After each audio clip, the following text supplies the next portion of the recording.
Welcome to Prison Professors, where we're always striving to teach and inspire, offer courses that people who are living in custody or people who are going in custody can find value in. I know that this is the type of information that would have really helped me while I was going through 26 years in prison.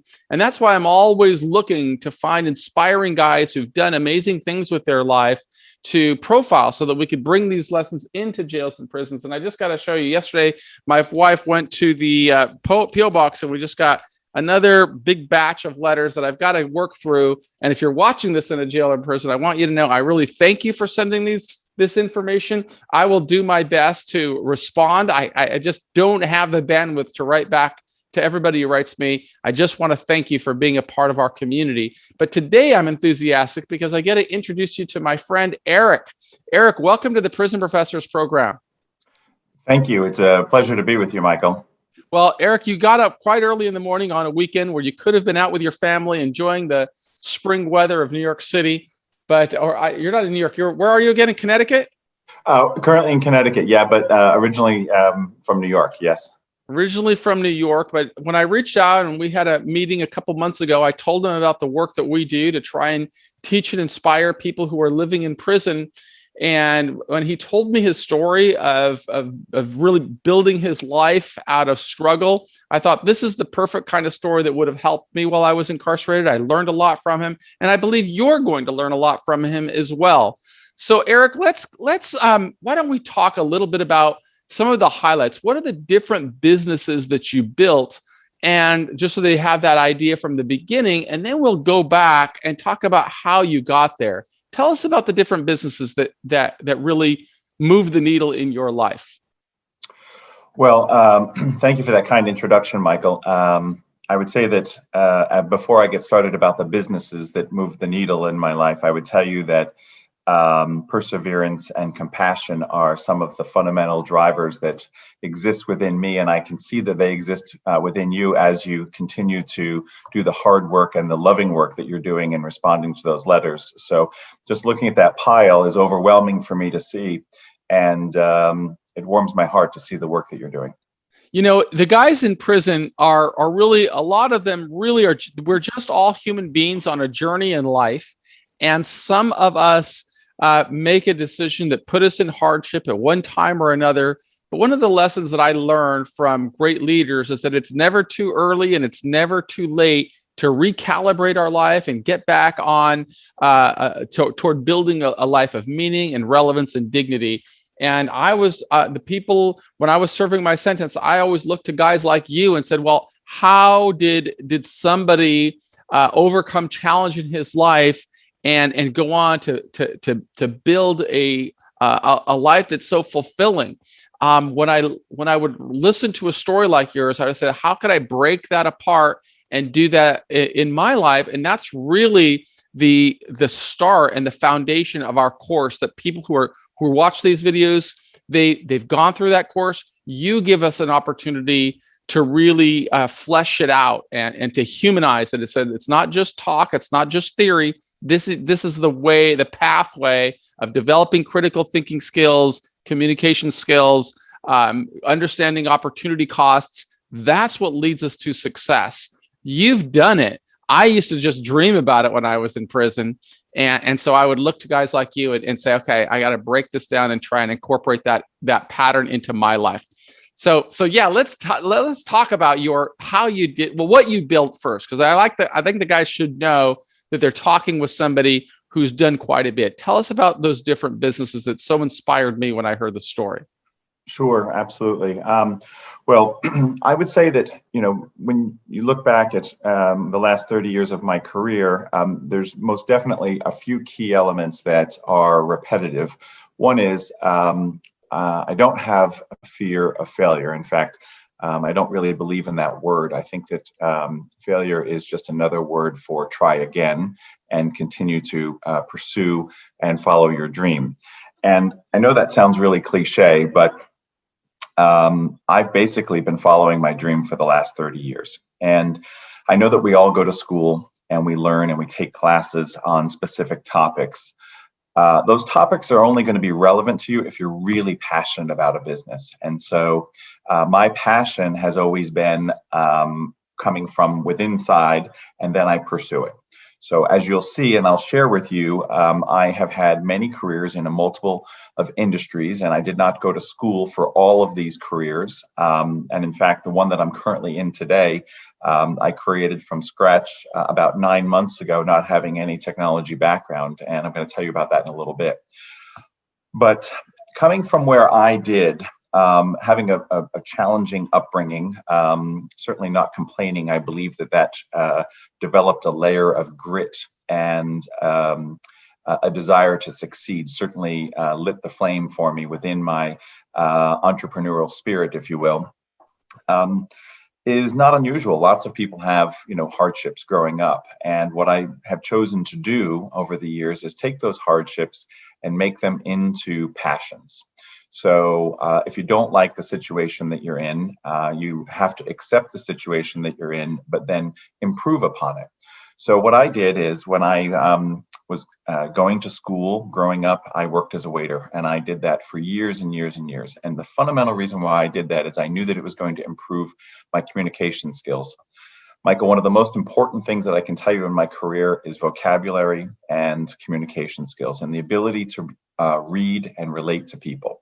And these are people that you may or may not get along with if you just went to a family barbecue, but they are people that you can learn from and that you can have respect for. So in my years working as a waiter, I met lots of wonderful, wonderful people and developed my vocabulary. And from there, I took that journey on to starting a small financial services company with zero startup capital, living in my studio apartment on the Upper East Side.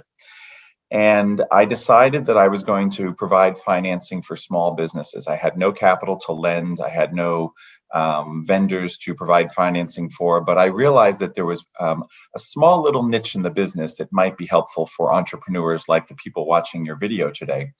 Starting up a business, not having capital, where do you begin? You need to have a phone system, you need to have a computer, you need to have the tools to do your job.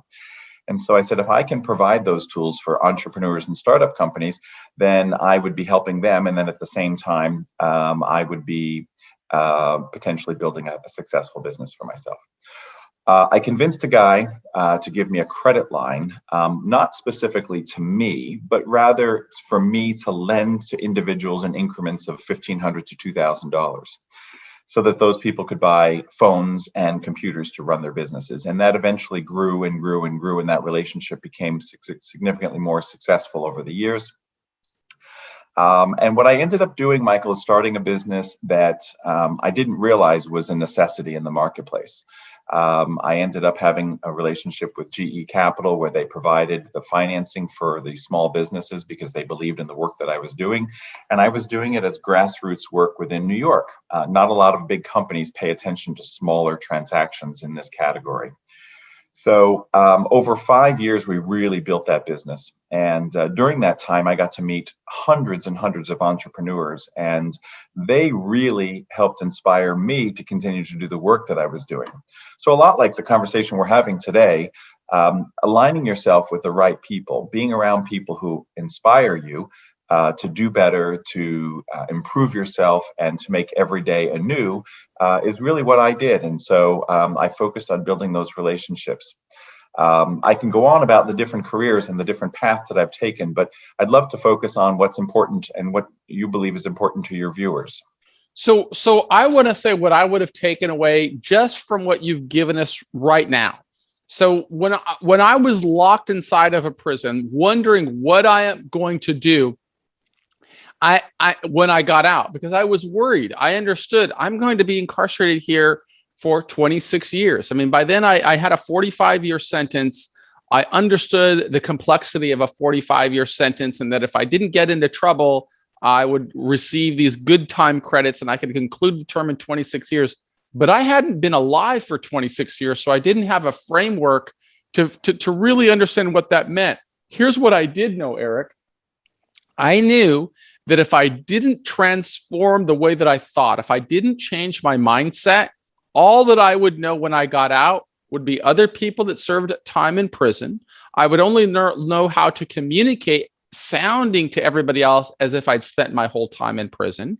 I knew I wouldn't have any clothes when I got out. I wouldn't have any work experience when I got out. I wouldn't have any place to live when I got out. I didn't know what type of support network I would have when I got out. And that fear of saying, geez, that will be going, I may be getting out of prison, but I'll just be going into another prison because I won't be ready to recalibrate in the world. So when I sit here and listen to you, and I think that I think you're going to correct me if I'm wrong, but I think there was another career in between that leasing company, because you went from waiter to successful restaurateur, and you became a restaurant owner as well, and then another business. And all of that happened, as I remember hearing from you, you've got strong communication skills. You had a strong work ethic. People believed in you. And because people believed in you, you were able to open opportunities, not only with consumers, but with big corporations like GE Capital. So the real takeaway that I would have received, and that I hope our audience receives, is that even though you're living in a challenging situation today, you can choose which books you're going to read. You can choose what words you're going to learn. You can figure out, how am I going to learn how to string words into sentences and sentences into paragraphs, and do so in a way that either inspires or persuades or brings more people into my network. That's what I would have learned from your 5-minute little introduction there. What would be great is let's just say in a bullet point, the different businesses that you did. One, am I right? You were a restaurateur? Absolutely. Yeah. And you started that business with nothing but your own moxie and ability to communicate, basically. Yeah. Well, fundamentally, a belief in myself. Let's get into each one. Just tell me each industry. Right? Sure. Okay. Restaurateur. Second, leasing company. Correct? Yep. Then other businesses spawned from that, including real estate brokerage company and a property management company. Oh, back up. What was that? A real estate brokerage company. Real estate brokerage company. And a property management company. Property management company. And then now a technology-based company. That's right. So here's a man that invented himself out of really nothing more than strong communication skills, a great work ethic, and extraordinary critical thinking skills. The opportunities that Eric opened, anybody could have opened if they just had that background. That's why his lesson would have been so important to me. And I would like it if we, during the rest of our time, I think it would be really helpful if you put that into context and tell us about growing up and becoming a waiter. What was life like 15 years? And just give us like 10 minutes, 5 or 10 minutes on that. Tell us about your life, the 10 or 15 years preceding the time you first became a waiter. Yeah. So, Michael, thank you for that, because, you mentioned a couple of key things and I was taking some notes, but, I'm no different than any other person walking down the street. We all you've heard the proverbial phrase, we all put our pants on one leg at a time. But what I think makes me different, and what can make the viewers today different, is how you see yourself and how you believe in yourself. And I want to tell you a little story about overcoming my own psychological fears of not necessarily completely failure, but of what other people think of me. And so I was just pulling up on my phone, and I have some daily reminders, and I'll just quickly show you. They weren't always on my phone. They were in a notepad for many, many years, but I've gotten rather proficient with this gizmo. It reads at 4 a.m. every single day as a reminder. My personal failure story is exclusively in my own head. And so I, every day, overcome my fear of failure, overcome my fear of making the same mistakes twice. I overcome my fear of not knowing what to do next or how to use the right vocabulary to connect with the right people.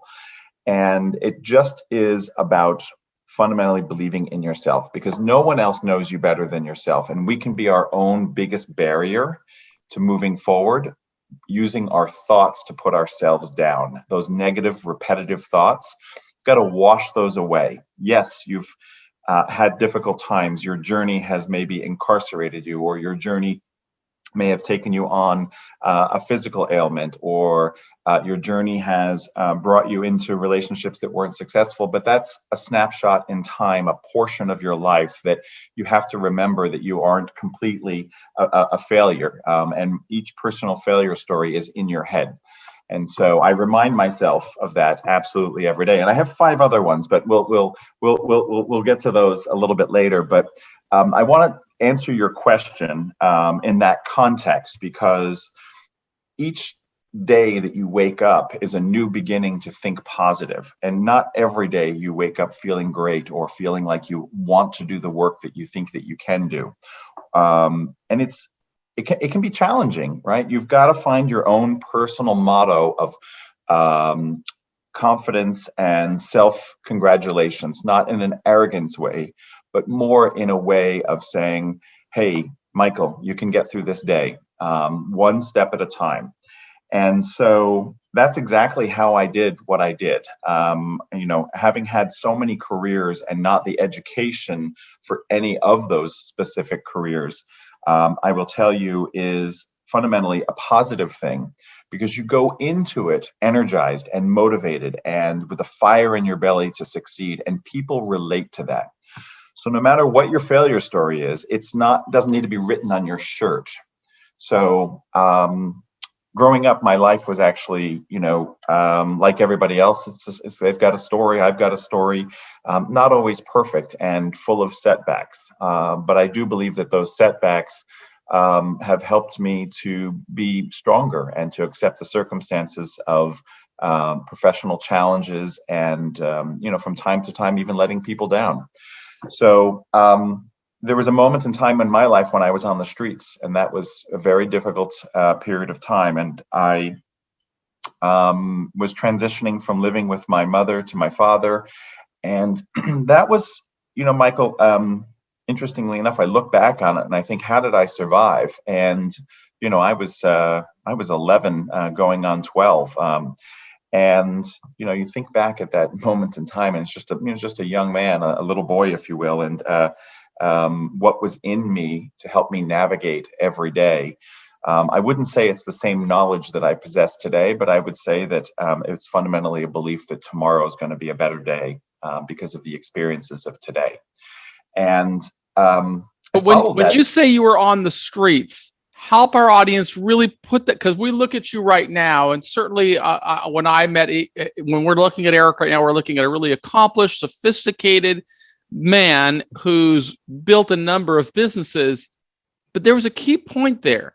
You were on the streets. Put that into context, because somebody might not quite know what that means. What does that mean? Okay.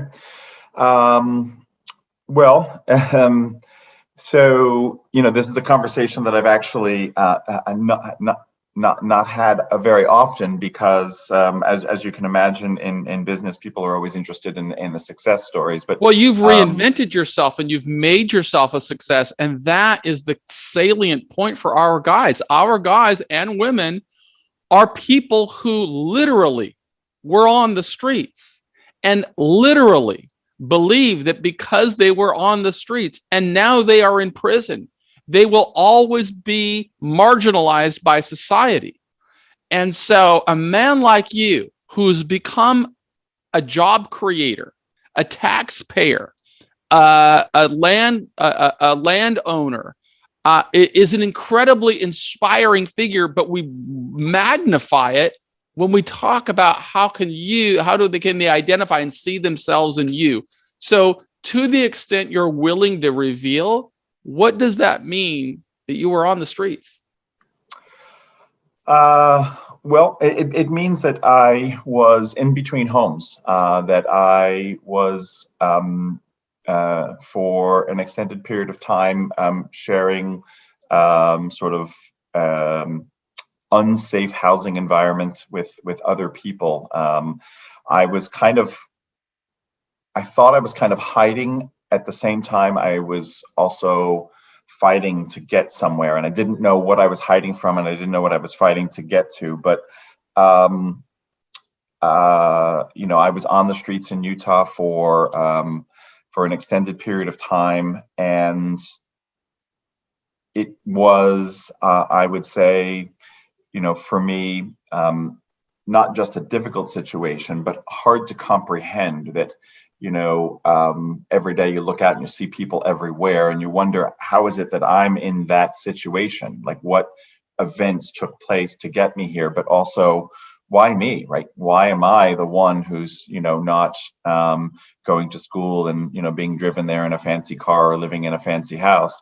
And, I just learned to accept those circumstances. And, I had some very difficult and unpleasant situations while I was on the street. Don't want to specifically elaborate on Yeah, we those can read between the lines. It was difficult. It was getting a meal, a bath, clothing. These are things that our audience can certainly relate with. In fact, you may be surprised, Eric, but sometimes people in jail or in prison feel as if it's better to be in custody than the life they've lived on the street, because they don't have a place to lay their head at night. They don't have a place. They don't know where they're going to get a meal, and they can't see going forward. You overcame all of that and achieved more than people that graduated from Harvard, in many ways. So that's why you're so inspiring to our audience, and would have been so inspiring to me, because I worried when I was in prison, I might not have a place to go to sleep when I get out of here. And unless I do something about it, I am going to be in this situation. So you overcame it. How did you do it? What do you look at? You said that you were a waiter and you developed strong communication skills. Can you walk us through how you got that first job, and then Sure. how you took that first job and converted it into your first business opportunity? So, Michael, I think that one of the things that I learned while I was on the streets is that I didn't want to be on the streets. Key point. Yeah, when you're there, you don't realize, there are things that got you there, but then there are things that you want to do to not be there. And I think that's one of the things that I see as a failure in my life, is that it's a great big giant hole that describes the fact that, I came from a dysfunctional family. And, like many people who have dysfunctional families, there's trauma, there's disappointment. And those events brought me to be, at one point, homeless and on the street. And from there, I realized that I never want to go back there. And every day since, I've worked to ensure that I don't go back to that one spot, because you can't really articulate what it feels like to be on the street unless you're talking to someone who has done it. First of all, it's almost impossible for people to be able to relate to that. Having a conversation with a spouse or a child or a colleague who's never done that, who can't even imagine walking down the street because we take cars everywhere. It's a foreign concept, and not knowing where your next meal is coming from, not knowing where you're sleeping. These are genuine, heartfelt fears that people carry with them every day. And I found that they have become an inspiration for me to work as hard as I can to ensure that I don't go back to that place. And that I have control over where I sleep, and that I have control over what I eat. And so I didn't want anyone else to be taking those decisions for me anymore. So step one, I was willing to do any work. So we talked about me being a waiter, Michael. That's great. I did that in many different restaurants. But before that, I worked at ShopRite. I collected carts. I bagged groceries. I worked in the meat department, which, by the way, happens to be the hardest job at ShopRite, scrubbing down the meat counters after everyone leaves. I worked at Carvel. I served ice cream, and I worked at these places simultaneously. I delivered pizza at Domino's, which was at the time a very different experience. Your hope was that you would pull up to someone's house and they'd give you $1, and if you did that 100 times a night, you'd have $100, and that's a significant amount of money. My goal every day was to make $100. Fundamentally, back then, I did whatever I had to do in a 24-hour cycle to make $100. And so that was enough money for me to be able to eat, pay rent, and to, get to and from jobs. That is in a really succinct way, what Eric just told us is exactly what's in the course. If you don't like where you are, you've got to make this vision of what does success look like. He knew that he didn't like it, and then he set some really clear goals to say, I am going to hit specific goals to make sure I can get out of this situation. And that meant any job, no matter how low, he would take it and he would deploy all of his energy and talents to be the best in the world at what he was doing.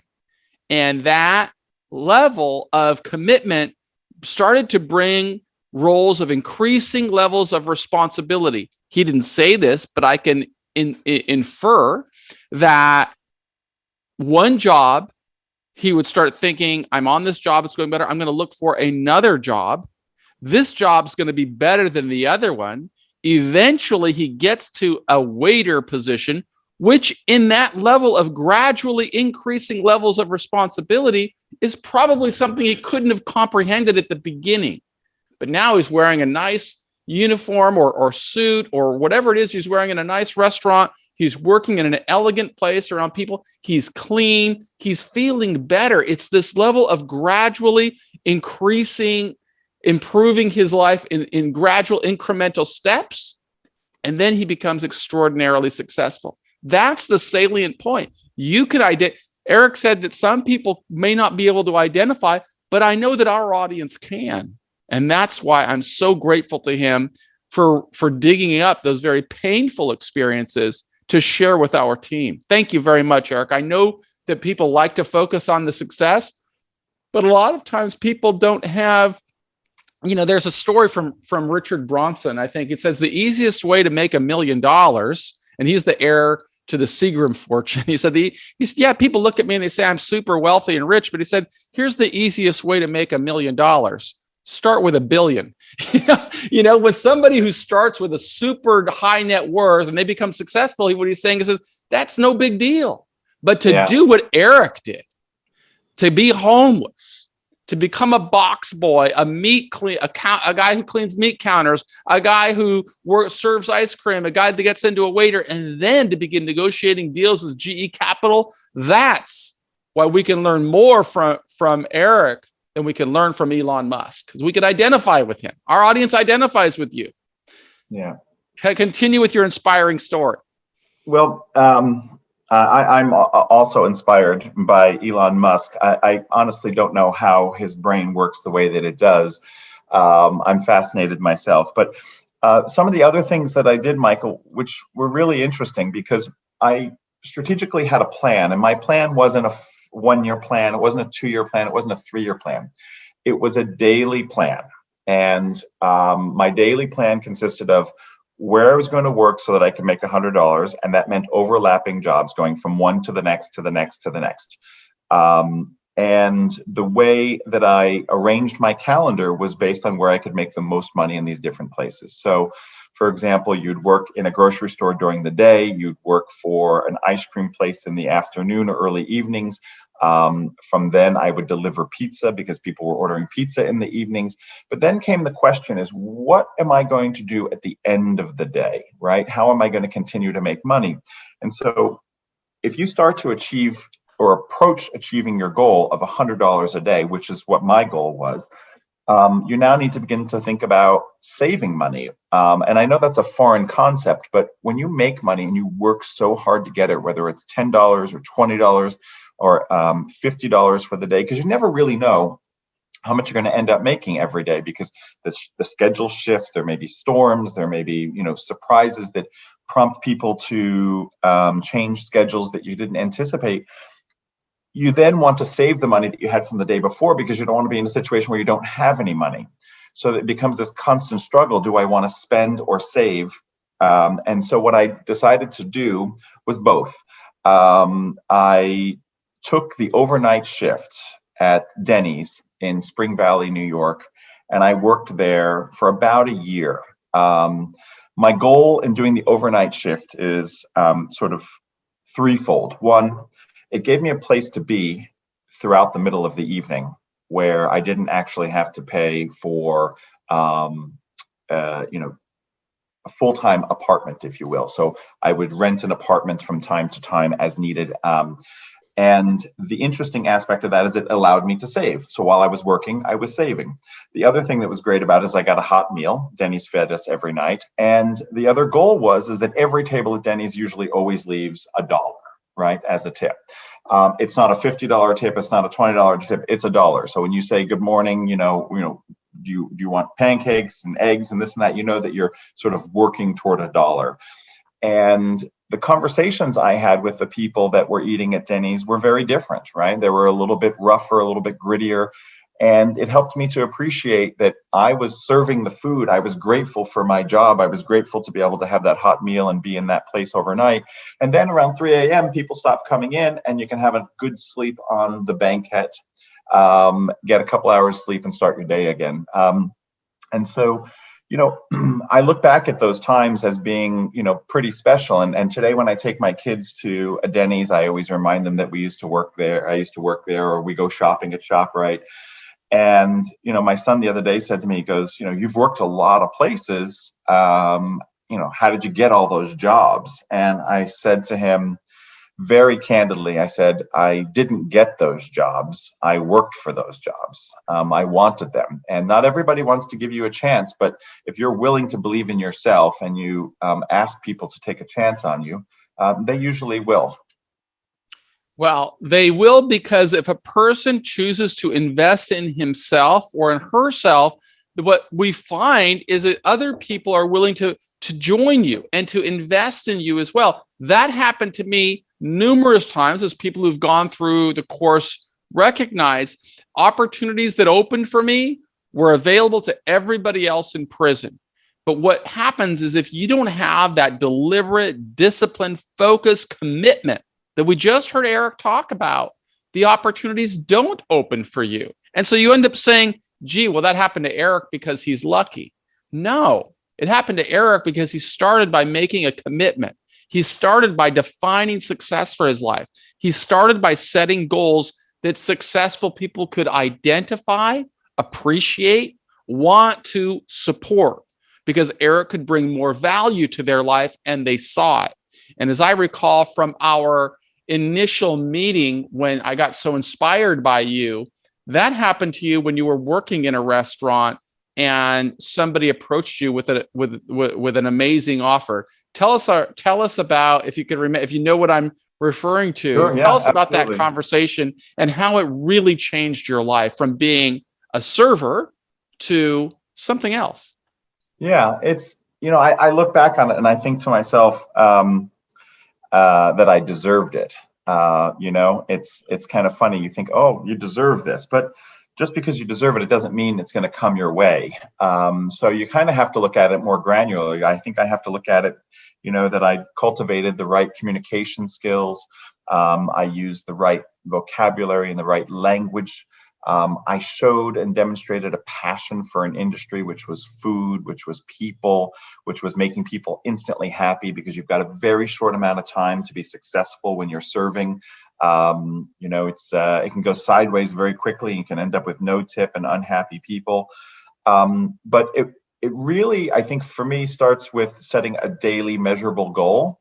And those goals were to be happy, to make the right amount of money that I needed for that day, and to make other people around me believe that I could be what they need in their life, right? So this is the key fundamental thing, demonstrating to others that you have value.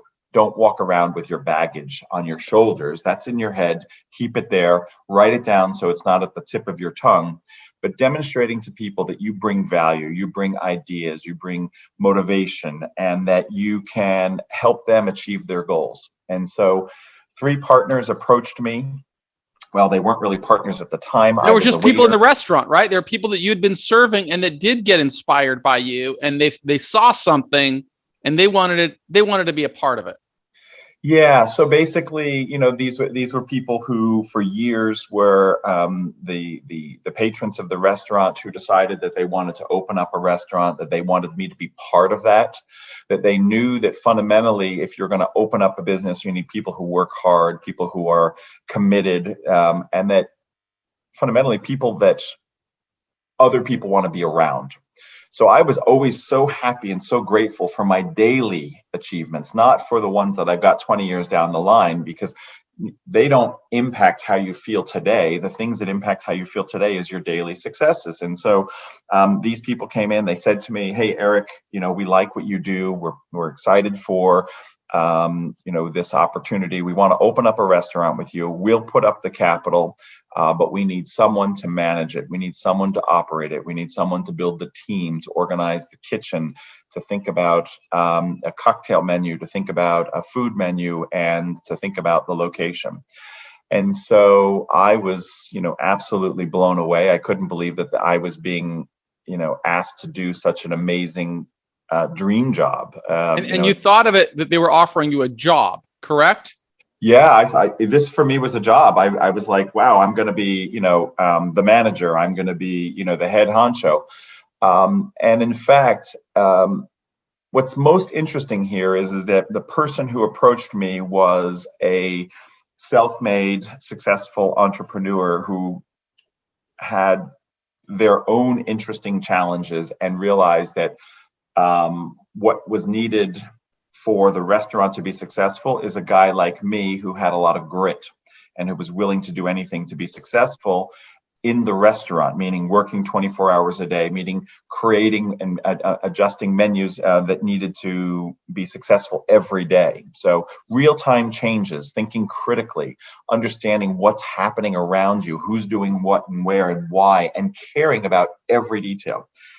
So they approached me, but they approached me with something else in mind. I thought they wanted me to be an employee and they wanted me to be a partner.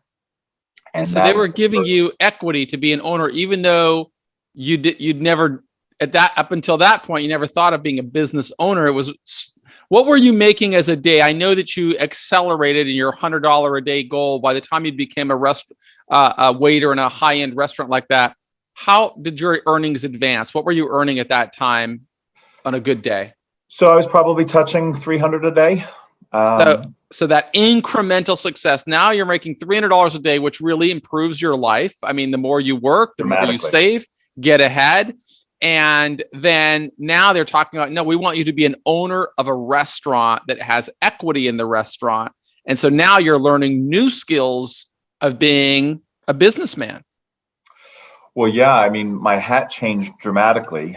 Yes, I was equipped with the skills, but, I didn't know how to own and operate a business. But, I have to tell you, wasn't much of a difference from being an employee of a business that you care about, that you're committed to, that you're loyal to, that you protect. And I just did exactly that, but I had a new title. I had a title as partner. And that didn't mean that I got a salary anymore, Michael. That was very disappointing. I now had less stability because I was a partner, right? Partners make money based on success, based on what's left over after everyone else is paid. And I had other responsibilities now. I had other people to think about. I had other mouths to feed within the restaurant. And that became a different level of responsibility that I was ready for. I stepped up, I dealt with it. And, in the end, I would say that the best part of being in the restaurant business is I felt like I was part of a family, a part of a community. And the owners, I still call them the owners because they put up the capital, but I was 1/3 partner.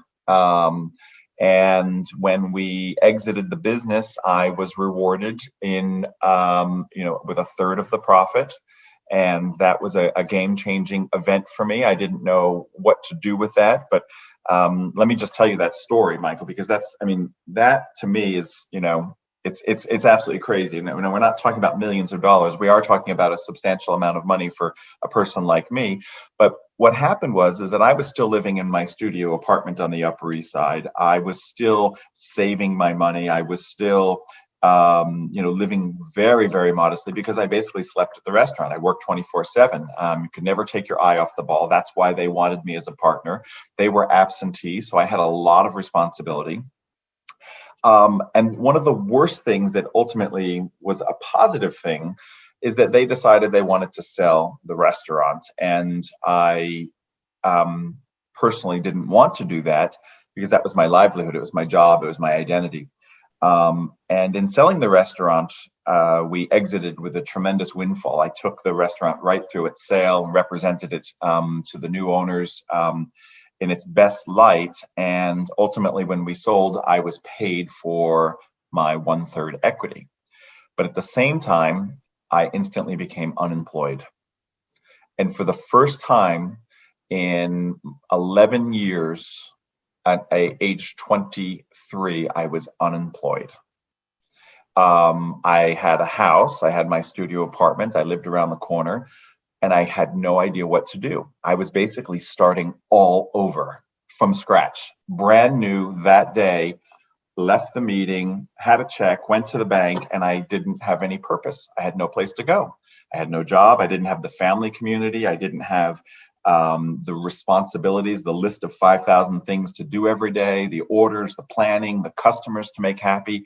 My purpose sort of kind of evaporated, and I was with money in a bank account that I didn't know how to spend because I had no experience in having money, and I had no experience in spending or doing things purely for pleasure. So that was the same year that my father passed away, and so I decided that I would take a walk on the beach, and I took the bus out to Long Island and went for a long walk on the beach, and decided that I was going to think about the rest of my life and reflect. And I did this by myself, reflect on my success, and at the same time back then I was coming up with basically my life's motto, which is that if you create clarity, you'll be confident and strong. I've always tried to maintain that in all of my relationships, primarily with my former partners. So no matter what the facts are, they have to be shared. You have to be honest with people, because we can't survive unless we have a community around us, right? We're not meant to live alone. We're not meant to work alone, and we need to overcome our own struggles. And the only way we can do that is through community. So that kind of brings us to starting the next business, which is very different, but taking and drawing on the same skill sets for the sort of second half of my 20s. And that was starting the leasing, capital equipment leasing business? Yep. I started it on my birthday, November 25th, 1995. My first business card has my apartment. It was, the building address, apartment 9C. I was very proud of it. I created my own logo. And I believed we were going to be a huge success. I mean, the way I spoke about the company was always in the format of we. We can do this. We will do this. We care about this. And it's true, right? I mean, I cared enough for a group of people, so you could refer to me as we, but I was a one-man leasing company for about a year. And, I learned a new industry in real time. And I constantly knocked on doors. I told people what my limitations were. And I met a really interesting guy. And he taught me something that's so interesting. And I want to share this with your audience because it speaks volumes about the way we think about things and how we do it. And a lot of the lessons, Michael Granieri was his name. He wrote a book on the fundamentals of leasing and why it's advantageous to lease. And I called up this guy. He was the king of the industry in 1995. And I finagled a conversation to get him on the phone, which, you do what you have to do, right? And I got him on the phone, and he's a bigwig. He's an author. He's a speaker. He's known in the industry as an advisor to GE. He's an advisor to AT&T Capital. He's the guy. And he's a tax specialist around leasing, everything from aircraft to small computers. And I got him on the phone, and we connected. We just started a casual banter, and I drew on all of my skills of walking up to a table of strangers and finding a common denominator and just getting into it, right? Not thinking about what I didn't know, not thinking about he's more important than me and I'm less important, and not thinking about my failure stories, but really just diving into a conversation. I said, hey, Michael, my name is Eric, and I am 25 years old. I'm starting a leasing company. I've never worked for a big company before, and I really don't have all the answers. And I'm calling you because I just read your book, and I appreciate that I got through to you, and I don't mean to waste your time, but I need a mentor. I need a mentor. And he, at that point in time, was in his mid-60s. And he said, come and meet me immediately. I went and I met with him. It was not a local meeting. I had to fly to it, and I got to his offices, and I went in and I was super nervous, and I thought, well, maybe he's going to offer me a job, or maybe he's going to, try to convince me to do something other than what my interest is. But when I got there, I was very surprised. He sat down in the conference room. He gave me about 2 hours, and he said, you're doing exactly the right thing. He said, I want to tell you something. If you know too much about a business, you would never get into it. He said, if you knew what I knew about the leasing industry and about how difficult things can be and the ups and downs and the tax codes and everything associated with it, you wouldn't be sitting in front of me today. So the fact that you're sitting in front of me today leads me to believe that you need some advice. So I'm going to give you some advice. First off, you're in sales. So every time you walk out the door, I want you to have a $20 bill in your pocket. If you can make it a $100 bill, make it a $100 bill. But when you walk into a sales meeting, know that you do not need that sale in order to eat your lunch. Know that you do not need that sale to be the person that you are, so that you can conduct yourself professionally, reliably, and to communicate the facts about the business opportunity and not be emotional. And so lesson one, and he reached into his pocket and gave me a $100 bill. And I put that $100 bill in my pocket, and it never left my pocket. And I went to every sales meeting up until I eventually sold that company in 2000, and a very successful transaction. And he left such a valuable impression in my mind, which was that if you knew something so well, you wouldn't get into it. And so my naivete, but my passion for growth and trying something new and believing in myself was so strong that I made the business my own business. It became my own leasing company, not his leasing company. He also taught me something else very interesting, which is you should lease what depreciates and buy what appreciates. So an example of that would be you should lease a car because it goes down in value every year, and that you may, if you reach a point in your life, buy a Rolex because they tend to go up in value. So those were his examples, not my examples, but I've kind of lived by that. And it made me always think, okay, do I need to own this or do I need to just use it? Because the definition of leasing is that it allows you to have access to something and using it for a period of time, kind of like renting an apartment. So, Michael, the gist of that story is that this wonderful man saw something in me that was just passion and hunger, and it was over the phone, right? So there's no video conferencing. It was a traditional phone call, and I was able to do it because I wasn't afraid of failure. I wasn't afraid he was going to hang up the phone. I believed in myself. I parked my failure story, which is everything we've talked about so far, which is probably a lot worse than I've articulated, but in fact it is. But I just believed that I was ready to do the next thing, and I was willing to learn it. So there's a cliche that tells us that success leaves clues. And Eric has just given us the exact same clues that anyone would get if they were to read Elon Musk's biography, because that's what Elon Musk did. He made a commitment and said, I need a mentor. He came to North America and he said he wrote letters, hundreds of letters to people with whom he just wanted to have lunch, just to have a conversation. And that conversation inspired a relationship, and that relationship inspired a business idea, and that business idea led to what became PayPal. And that later became Tesla, and that later became SpaceX, and it later became a number of other ventures. But it's the exact same pattern that Eric just told us. He used his skills that he had developed and invested in for many, many years to become an exceptional communicator, to develop a exceptional work ethic. And because he believed in himself, other people wanted to believe in him.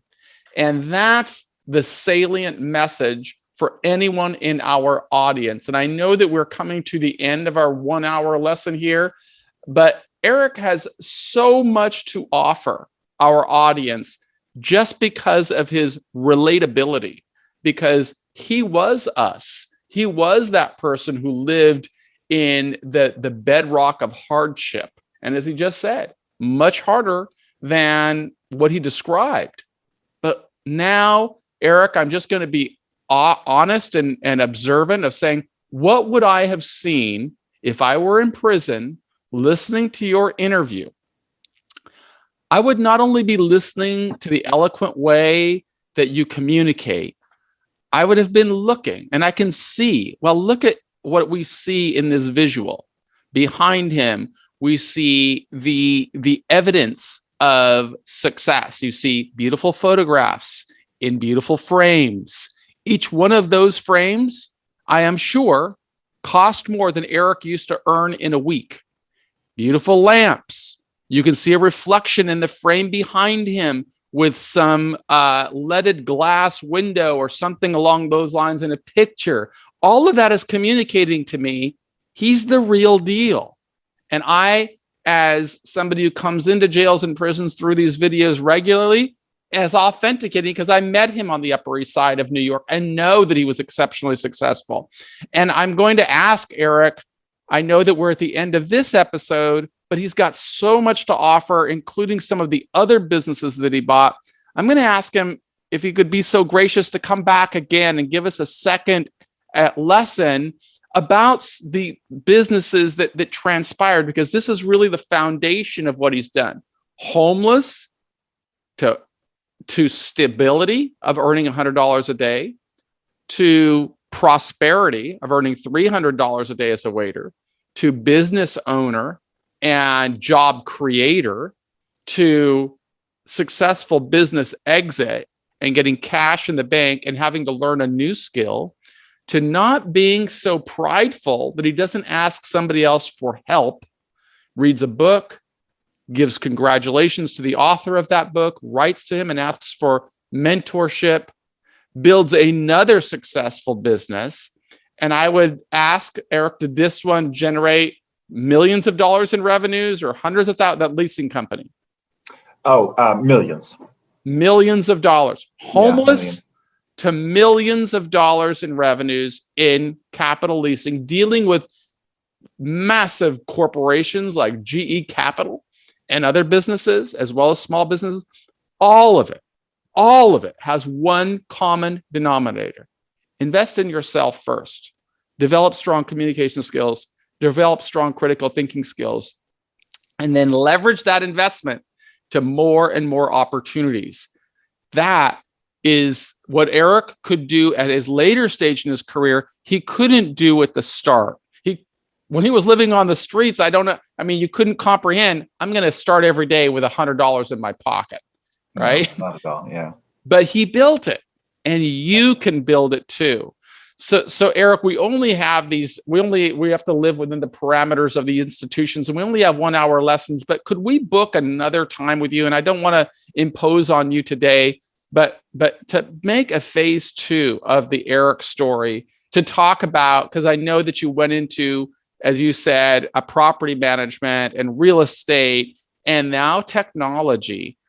Could I impose on you to ask for a second hour another day? Yeah, I would enjoy that. I have to tell you, I mean, hearing you talk about me is very interesting because this conversation is different than any other discussion or lesson plan that I've been engaged in. And what I hear is that someone, wakes up every day, starts anew, no matter where you are, and is willing to adapt and learn a new skill in real time. And so what I would say to your listeners is that you can adapt and learn a new skill in real time, and that what we're going to teach you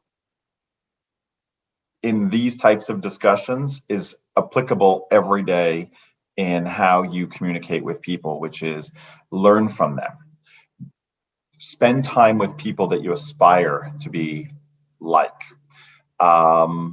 Build relationships that are truthful, that are honest. Build your community around people who bring you up, that say positive things to you, that are kind to you, and reciprocate. Don't be afraid to be kind, and don't be afraid to ask for help.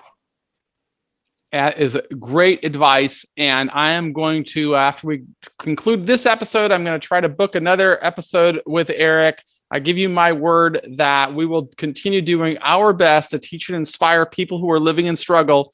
And just leave you with one message, is that if you want other people to open opportunities for you, invest in yourself first. Never lose hope. We believe in you, and we want to thank you for being a part of the Prison Professors community. Thank you.